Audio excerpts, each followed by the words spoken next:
Okay, I'll get started. Or should we wait for more people? I think I'll just get started.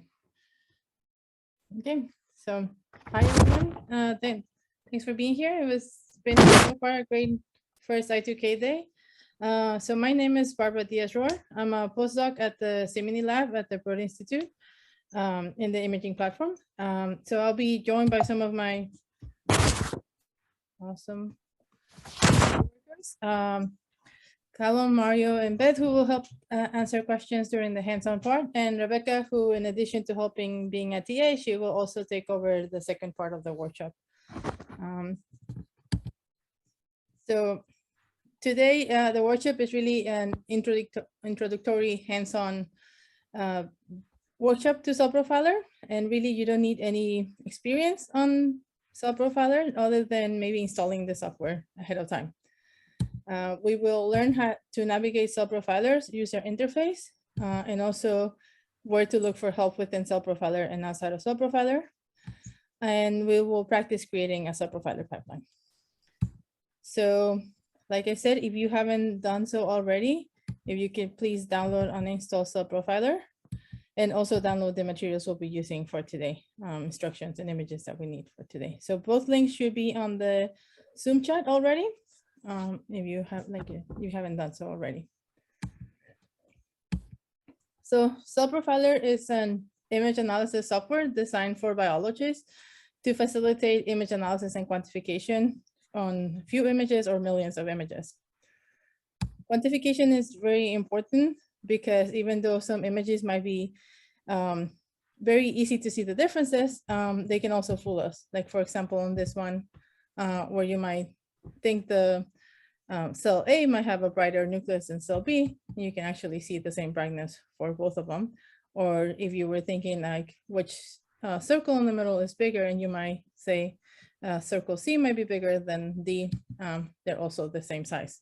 So sometimes our eyes might deceive us. And so that's why quantifying might be a more objective way to go and more useful.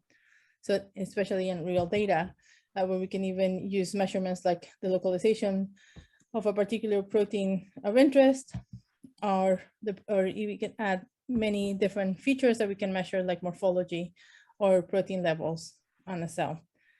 And doing this to be quantified is useful, but doing it in an automatic way is even more helpful because it can be objective. Making it quantifiable can allow you to do statistics on your data. You can, like I said, you can measure multiple properties at once, and this will be even more, it will be even more obvious during the hands-on exercise. You can also do single cell measurements, and you can detect small changes that you might miss by eye. There are many advantages, like I said, and it's faster and less tedious. Like I'm sure many of you, like myself, have spent many hours in front of a computer trying to circle cells. And so this is one of the reasons CellProfiler was created. Like I said, it was created for biologists by biologists. So a lot of the people that have worked on this are biologists themselves. It's free and it's open source. And since its release in 2005, has been actually cited more than 12,000 times already. There are a few things that you need to think before starting your analysis. One of them being, what is it that you want to identify and what you want to measure? So while we all might be using images, those images might be very different. For example, the image here on the left, they're trying to identify nuclei versus the image on the right, where they're yeast colonies. So the uniqueness of each of your pipelines becomes from that, which compartment you had to measure and which measurements are more useful for your experiment. So while we might start from a more empty pipeline today, we actually don't expect you to start from zero. So we actually have a lot of examples on our website that cover a number of sample cases that you can use as a starting point. So you can look at the images that we have there, or there's a small description to tell us what the pipeline is doing. So that might be something similar to what you need to use. And so there'll be something that you can start with and then modify to use to your specific case.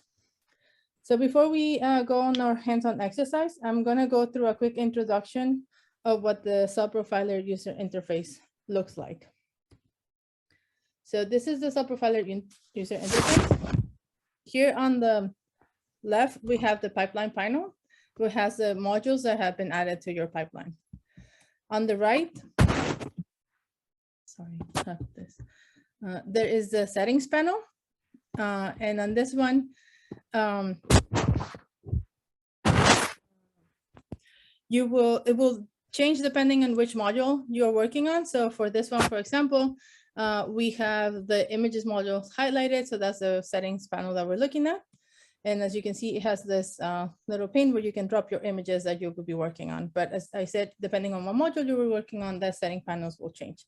The one thing that is the same on all of the setting panels for the different modules is like this little notes rectangle on the top, which might be really useful. At least I found it useful to put like little notes as to which module is doing.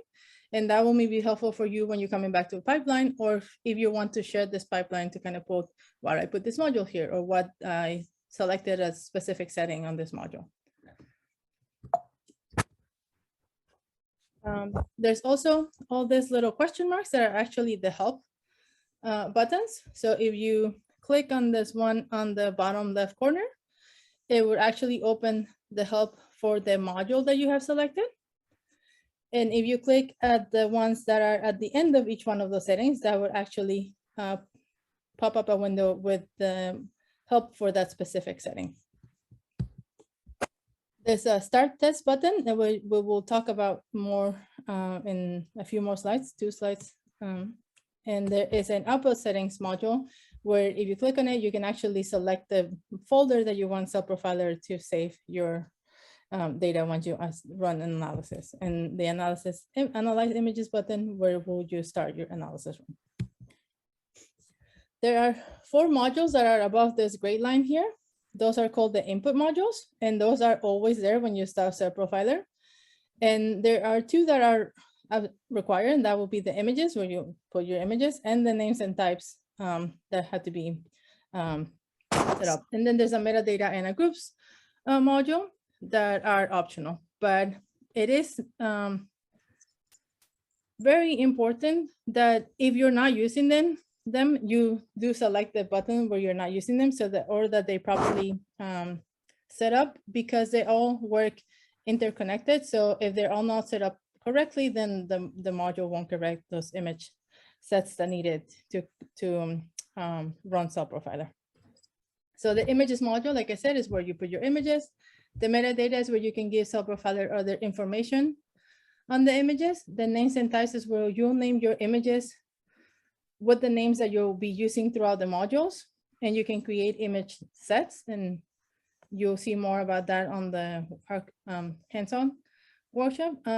And then the groups is where you can actually group the images that be working, that is important for them to be working on them together. A few other things that are will be useful for you on the exercise on the CellProfiler interface. So there is this buttons where you can add, subtract, or reorder the modules. You can also reorder the modules by just selecting and dragging with your mouse. There is little play buttons that appear next to the modules. If the play button is in gray, that means the module has already been run. And when it's in green, that means that's the next module to run when you hit that step button. Then there's also these little check marks that are next to the modules. If there's a green check mark in there, that means that module will execute. If it's empty, then that means that module will not execute as you run them. There is this pause buttons that you can also select, and that would allow you to hit run, and then all the modules before that pause button will run, and then it will stop there. So that allows you to, when you're like trying just to test your modules, that also allows you to run multiple modules without running the whole pipeline. There are these little eyes. If the eyes are closed, the module won't display, but the module will run. And then if the eye is open, then you'll display that the output of that module. There's another useful. These ones are if your module was set correctly, you have the green check mark. If there's an error, you have this little red circle with a white X. And then if it's giving you some kind of warning, in the case for export to spreadsheet, is like it doesn't actually export if you're running a test mode. So those are warning signs within the modules. And then there is a so if you want to then go to the next image set to try and see what it looks like, then you can select next image set. You can also exit the test mode. And yeah, so the next module thing that I want to show you is when you click that plus button to add modules, this is the add modules window that will pop out. The modules are divided within different categories depending on what they're used for. So file processing, image processing, object processing, measurement, data tools, and advanced, and also a worm toolbox that we won't be using. But there also has a search bar at the top where you can actually type the name and you can then get to the module that you're looking for quicker that way. But you can also, if you just want to look for modules, you can also peruse through the different categories. Another useful thing that I find useful is if you right-click on the module, you can also have select this trace inputs and outputs, and that will tell you where the image that the module is using is coming from and where the information that module is giving is being used later on the pipeline. So that might also be useful when you're creating your pipelines. This is what the figure windows look like. They have some useful buttons, the home, pen, and zoom in and out window. So as you hover over the pixels on the image, they will show an X and Y location of the pixel and will also show the intensity of that pixel that you're hovering over. And you can also right-click on the image to adjust the image display. And you can use this little toolbar to then measure the distance between and the length of the line that you're drawing. So that is useful to then measure like the objects that you're trying to identify. And you'll see how that would be useful once you will go to the exercise. So these are the images that we'll be working on today. They are images from 5 different channels that have 5 different stains. They're from U2OS cells from an experiment called cell painting, where they use 5 different dyes to stain different features within the cells. And so they're all separate image files that are on that image folder from the materials that you downloaded. And so the goal here is to segment the cells, nuclei, and nucleoli, cellular compartments, and then add some measurements to them.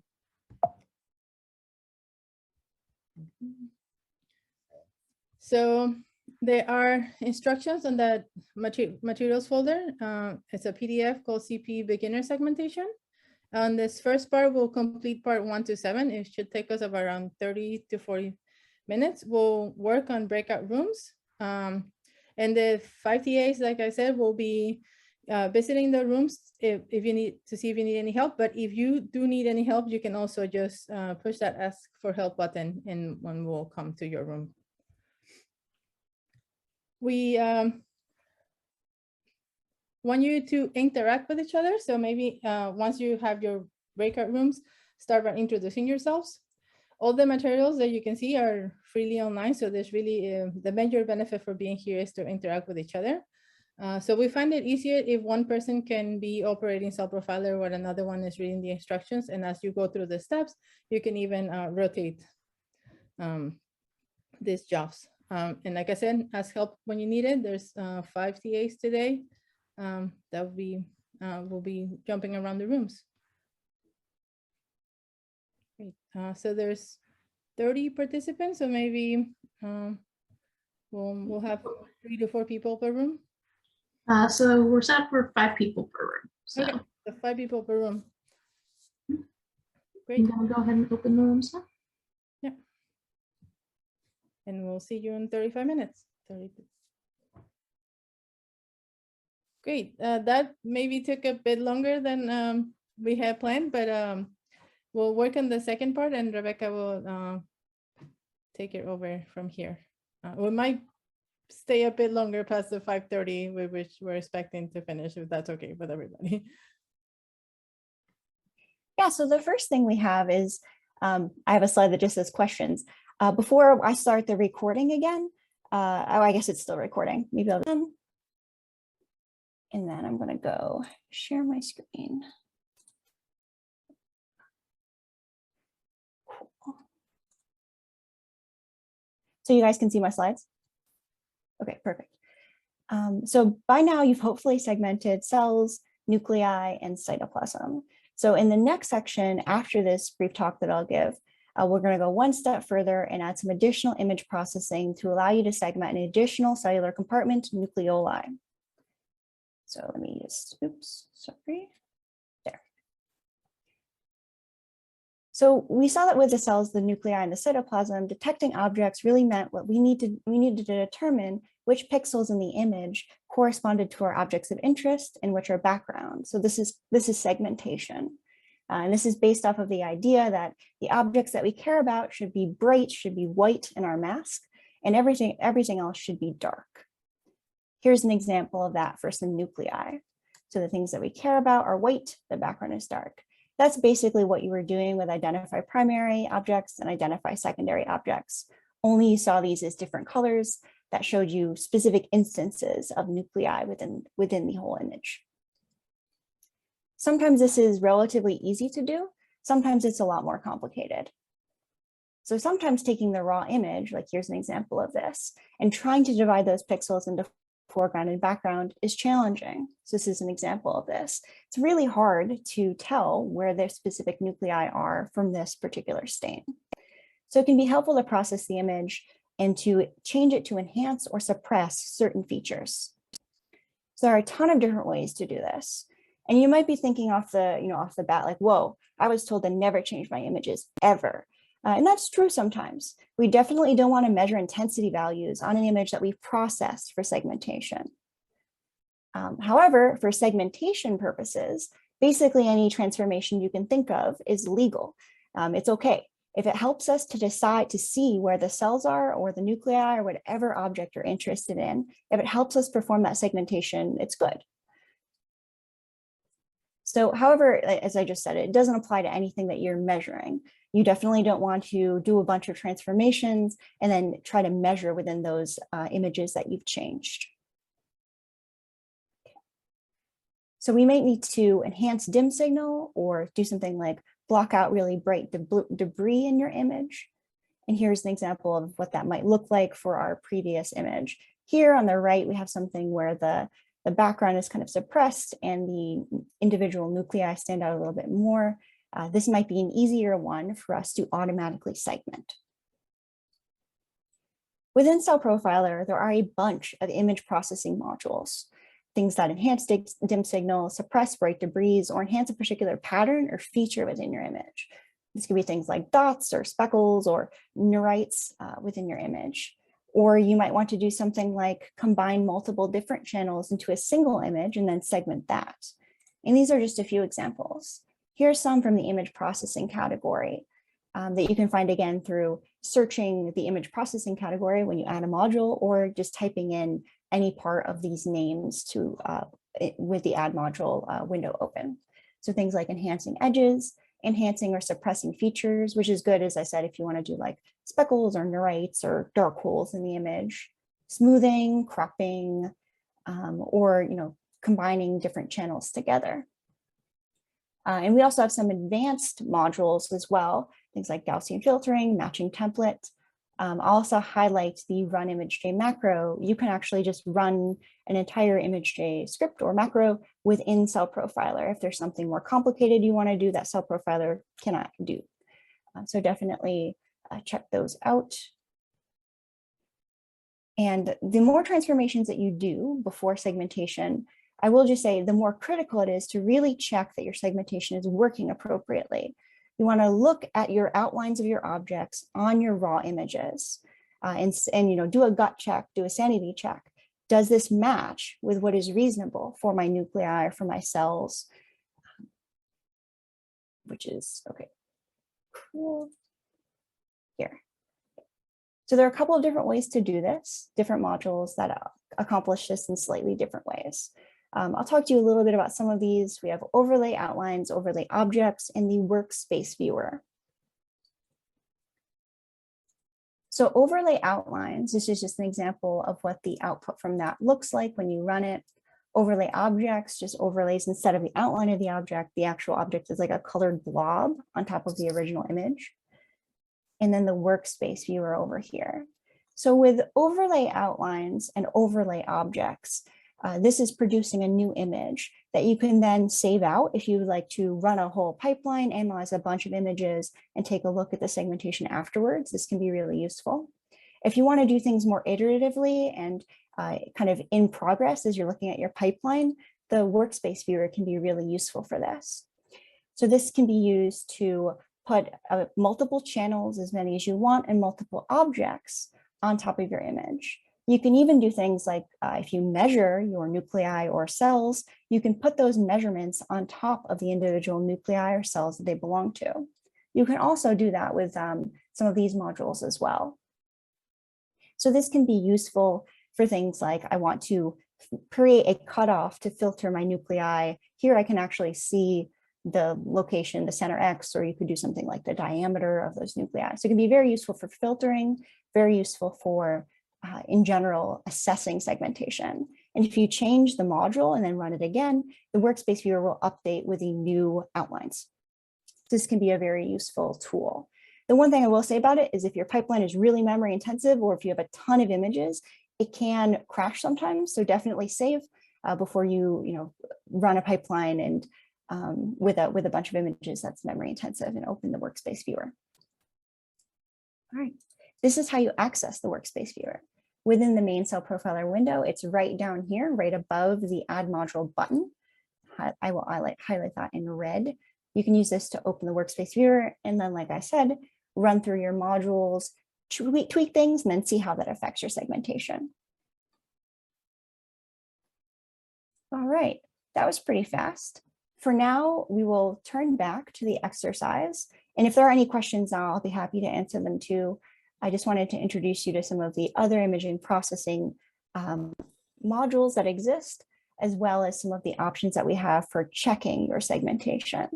Now we'll return and spend about half an hour on the remaining parts, 8 through 11. You'll segment some nucleoli and you'll add some measurement modules.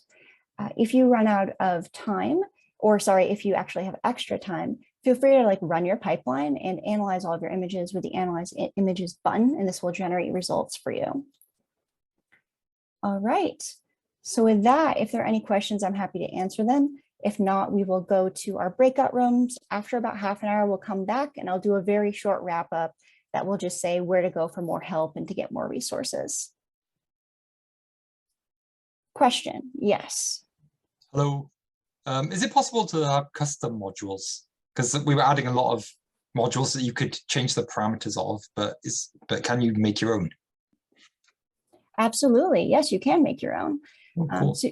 So there are actually a number of plugins that are available for CellProfiler that we have hosted on our CellProfiler plugins GitHub page. People from the community can contribute to those, and it's a great way to get help or to make your own specific custom analysis, or to do something like bring another technology into CellProfiler. Like we have plugins for Run CellPose, or for using CellPose or Stardust within CellProfiler. Yeah, Alejandra? It's possible to import measurements if I have the same outlines, for example. I measure other features in other software and then input and mix the stuff. Yeah, absolutely. So typically the most common way I can think of for doing that would be, let's say you have a label matrix that shows where your objects are, where it's the same image, same size image, but 0 is background and 1 to n are the pixels for each of your objects. Like the nuclei will, for nucleus 1 will be all 1s, nucleus 2 will be all 2s, etc. That type of label matrix is pretty easy to import into CellProfiler, turn them into objects, and then do whatever you want with them. Make more measurements of them, measure a particular channel in your image. Yeah, absolutely. Okay, thank you. Anne. Do you have time to say something about how to import metadata from a CSV file if you have an image set? Yes, I'll also say if anyone else wants to jump in with these questions, feel free. So we have a module called load data that you can use to load. That's particularly useful in the case where, let's say you have a lot of images that have a lot of different file paths and associated metadata, and you want to load them all in. That can be useful for that. You can also load in metadata using, I think it's just the metadata module. You can import a CSV that has specific metadata for your images. So you can do that. There's a great, as Barbara mentioned, and it's in the tutorial sheet as well. There's a great link to a nice written and video tutorial on how to use the input modules. And I think that probably will cover what you're asking about importing metadata as a CSV. Yeah, that'll be there on the input module blog post, and it's also a video tutorial like Rebecca mentioned. Yeah. And Awesome. Perfect, thank you. And also for, I don't remember who said, there's also on that COBA YouTube channel, there's also a tutorial on how to create your own plugin module. So it's also there for, I forgot the name already, but who was asking about creating your own module. Great. Anne, sorry, I saw you had your hand up a while ago. Oh, okay. Nicholas? Yes, I wonder how does CellProfiler manage very big data, large, for example, a slide scanner or something like that? Could we direct import all the whole slide and how it will look like, or is it possible? How does CellProfiler manage that? For this one, I'm going to ask Beth to chime in. Yeah, I was just going to unmute. So right now, CellProfiler still treats all images as just a single image. And so if you bring in a slide scanner image, it is going to try and treat the whole thing as a single image. If you have enough memory, we've done like whole slide scanner stitched things using VMs with a lot of memory. But it is on our roadmap for this summer to upgrade CellProfiler's large image handling to make it a lot better and to make it work better with things like slide scanner images. So stay tuned. And last we have McCann. Hi. So I have a specific question related to the metadata.